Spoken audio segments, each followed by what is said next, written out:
दोस्तों, आज की खबर वाकई हैरान करने वाली है और बंगाल की सियासत को हिला देने वाली भी है। मुर्शिदाबाद में जो बाबरी जैसी मस्जिद बनाई जा रही है, उसके लिए चंदे की इतनी ज्यादा रकम जुट गई है कि लोगों को नोट गिनने की मशीन बुलानी पड़ी।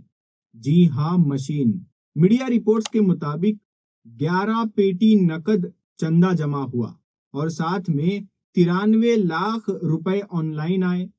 ये रकम कैसे आई, किसने भेजी और इतनी बड़ी तादाद में लोग किस मकसद से पैसा दे रहे हैं, यही सवाल अब पूरे बंगाल में घूम रहा है।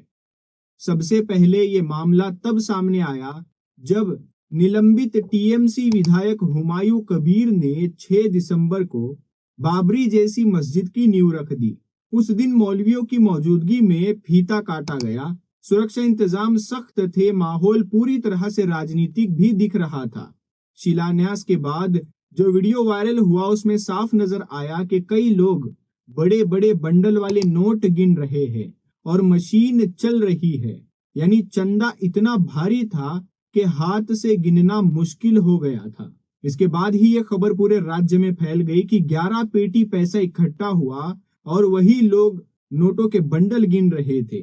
इसके साथ ये भी सामने आया कि ऑनलाइन करीब 93 लाख जमा हुए। अब ये रकम किसे दी जा रही है, किस खाते में जा रही है, पूरी ट्रांसपेरेंसी है या नहीं, ये सवाल उठने लगे हैं और इसी के बाद राजनीतिक बयानबाजी शुरू हो गई। हुमायूं कबीर पहले ही बाबरी नाम इस्तेमाल करने को लेकर विवाद में थे। अभी से चंदे का मुद्दा उन्हें और ज्यादा सुर्खियों में ले आया है। खुद हुमायूं कबीर ने कहा था कि ये फरवरी में 1 लाख लोगों से कुरान पढ़वाएंगे और उसके बाद ही मस्जिद का काम तेज होगा। यानी वो इस प्रोजेक्ट को सिर्फ धार्मिक नहीं बल्कि एक बड़ा सामूहिक प्रदर्शन बनाना चाहते हैं। लेकिन टीएमसी ने इस मामले से तुरंत किनारा कर लिया और हुमायूं को सस्पेंड कर दिया। पार्टी ने कहा कि बाबरी जैसे संवेदनशील मुद्दे पर राजनीति नहीं होनी चाहिए और उनका बयान पार्टी के लाइन का हिस्सा नहीं है। बीजेपी ने इस चंदे को लेकर सवाल उठाए और कहा कि इतनी बड़ी रकम पर जांच होनी चाहिए। वही कांग्रेस के कुछ नेता इसकी खुलकर तारीफ कर रहे हैं। यानी मामला बिल्कुल दो तरफा हो गया है। हुमायूं कबीर का कहना है कि वो जल्द ही अपनी नई पार्टी बनाएंगे और 135 सीटों पर लड़ेंगे, लेकिन असली मुद्दा ये है कि लोगों ने 11 पेटी नकद और 93 लाख ऑनलाइन देकर आखिर मस्जिद के नाम पर इतना पैसा क्यों दिया और इसका इस्तेमाल कैसे होगा। बंगाल की सियासत में इस एक घटना ने माहौल बदल दिया है और आने वाले दिनों में ये मामला और भी बड़ा होने वाला है। दोस्तों, अब बात करते हैं उस मोड़ की जहां से ये मामला सिर्फ मस्जिद या चंदे तक सीमित नहीं रहा बल्कि सीधा चुनावी खेल बन गया। हुमायूं कबीर ने चंदे की इतनी बड़ी रकम आने के बाद कहा कि ये लोगों का भरोसा है और ये साबित करता है कि बंगाल में मुसलमान उनके साथ खड़े हैं।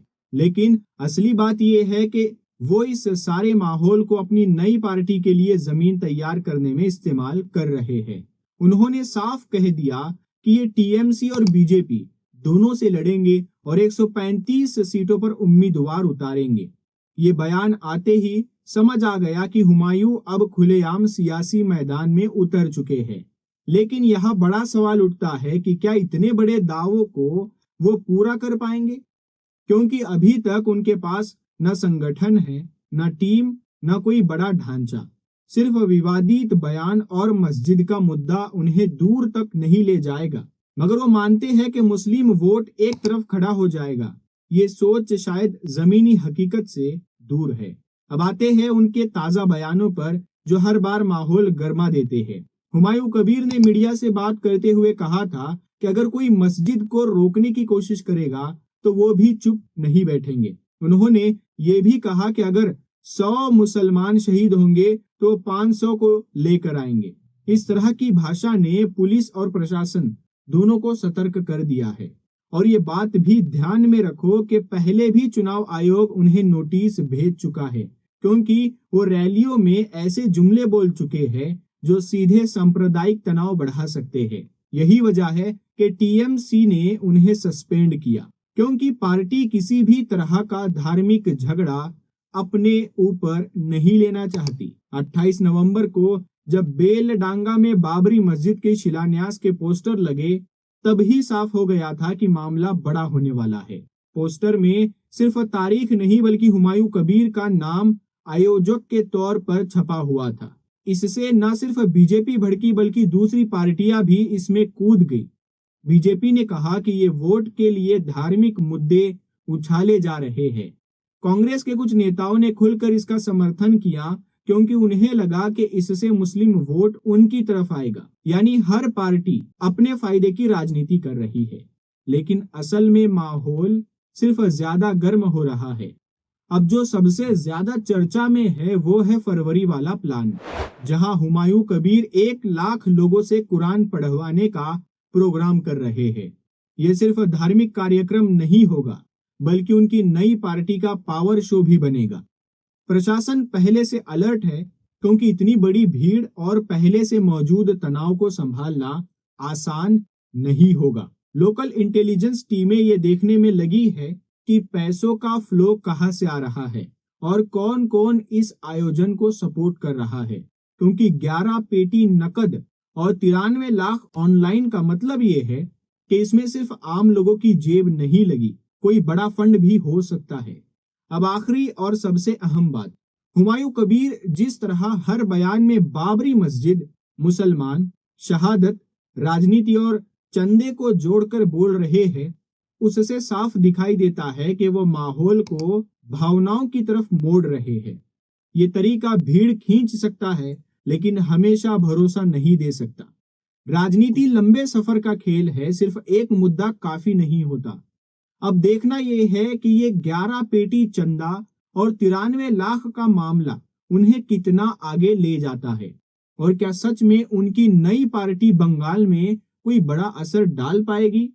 लेकिन इतना तय है कि यह खबर यही खत्म नहीं हो रही। आने वाले दिनों में और बड़ी अपडेट्स निकलेंगी और सियासत का रंग और गहरा होने वाला है। तो दोस्तों, जैसे ही कोई नई अपडेट आएंगी हम यहाँ बताएंगे, तो चैनल को जरूर सब्सक्राइब कर लेना और इस वीडियो को ज्यादा से ज्यादा शेयर जरूर करें।